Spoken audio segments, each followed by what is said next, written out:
पाक भारत जंग के बाद आला सतह पर दोनों ममालिक के रहनुमाओं का पहली बार आमना सामना। स्पीकर कौमी असम्बली सरदार अयाज सादिक से भारतीय वजीर खारजा जयशंकर की मुलाकात। भारतीय वजीर खारजा खुद चलकर स्पीकर अयाज सादिक की नशिस्त पर आए और मुसाफा किया। स्पीकर ने भी मुस्कुराकर उनका जवाब दिया। दोनों ने चंद मिनट की गुफ्तगू के दौरान एक दूसरे की खैरियत दरियाफ्त की। दोनों के दरमियान खैर मकदमी कलमात का भी तबादला हुआ। मुलाकात साबिक बांग्लादेशी वजीर आज़म खालिदा जिया की रिहाइशगाह पर हुई।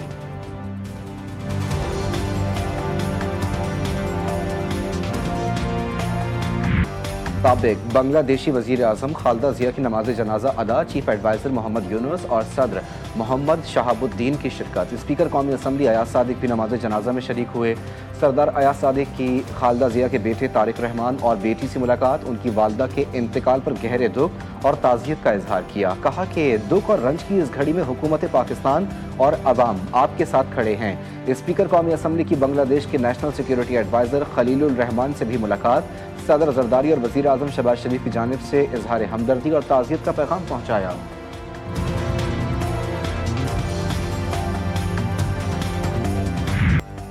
साल 2025 का आखिरी रोज, तलखियां कड़वी यादें भुला दें। नए साल का इस्तकबाल, दुनिया भर में साल नौ की तैयारियां। सबसे पहले साल 2026 का आगाज कीवीज के देश न्यूजीलैंड में आगाज हुआ। ऑकलैंड के स्काई टावर पर आतिशबाजी। शाम 6 बजे ऑस्ट्रेलिया के सिडनी हार्बर ब्रिज पर नए साल को खुशामदीद कहने के लिए शानदार इस्तकबाल होगा। दुबई के बुर्ज खलीफा पर रात 12 बजे, न्यूयॉर्क के टाइम्स स्क्वायर पर रात 2 बजे, जबकि लंदन और पेरिस में कल सुबह 4 बजे साल नौ का जश्न होगा। नए साल के इस्तकबाल के लिए गूगल का डूडल भी तैयार, हसीन रंगों में रंग गया।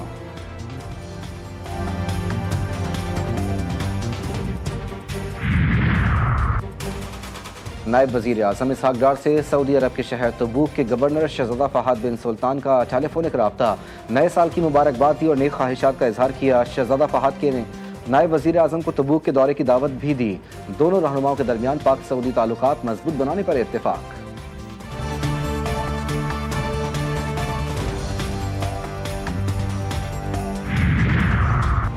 वज़ीर आज़म शहबाज शरीफ और सुलेमान शहबाज की ख्वाजा साद रफ़ीक के घर आमद। वज़ीर आज़म ने ख्वाजा साद रफ़ीक को जुनैद सफदर की शादी में शिरकत की दावत दी।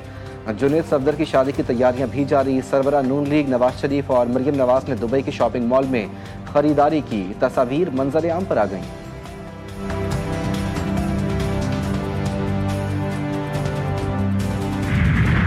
चीफ मिनिस्टर साहब ने जो है उनकी सख्त हिदायतें हैं और हमारी भी ये कोशिश है कि हम 2026 में कराची की हर सड़क पे, हर रोड पे इस तरह की डबल डेकर बसेस को हम लोग शुरू करें। कराची की सड़कों पर अब डबल डेकर बसें दौड़ेंगी। निस्फ सदी के बाद डबल डेकर बस सर्विस का दोबारा आगाज। सिंध के सीनियर वजीर शर्जील इनाम मेमन ने इफ्तिताह कर दिया। कहा, डबल डेकर बसें मलीर से शारा फैसल तक चलाई जाएंगी। पहले मरहले में 5 डबल डेकर बसें कराची में चलाई जाएंगी। कोशिश है कराची की हर सड़क पर डबल डेकर बसें चलें। पब्लिक ट्रांसपोर्ट आवाम की बुनियादी जरूरत है।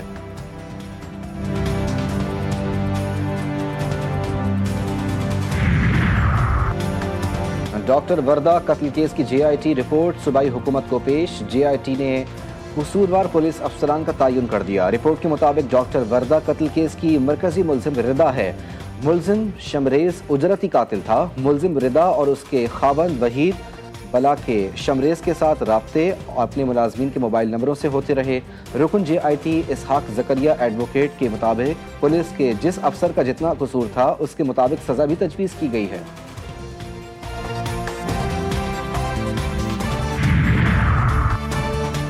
ननकाना साहब में CCD पुलिस से मुकाबलों में 5 डाकू हलाक, 3 फरार। थाना बड़ा घर की हदूद में मोटरवे पुल पर डाकुओं के साथ मुकाबला, 2 डाकू मारे गए, 1 साथी फरार।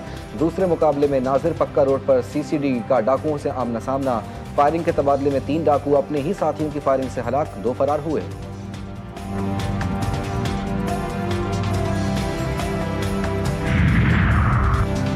डेरा मुराद जमाली में घर की छत मकीनों पर आ गिरी। मलबे तले दबकर एक ही खानदान के 4 अफराद जान की बाजी हार गए। जाँ बहक अफराद में मियाँ, माँ और 3 बच्चे शामिल। रेस्क्यू और पुलिस की टीमों ने तमाम अफराद को अस्पताल मुंतकिल कर दिया।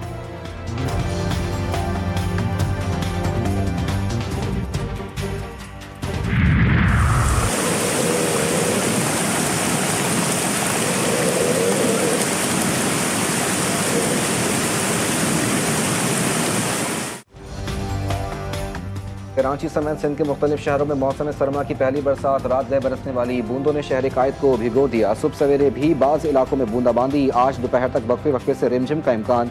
सिंध के शहरों में भी वक्फे वक्फे से बरसात जारी। उमरकोट, डहर की, ठट्टा, हैदराबाद, मिटियारी, हाला, भिटशा और रत्तो डेरों में बारिश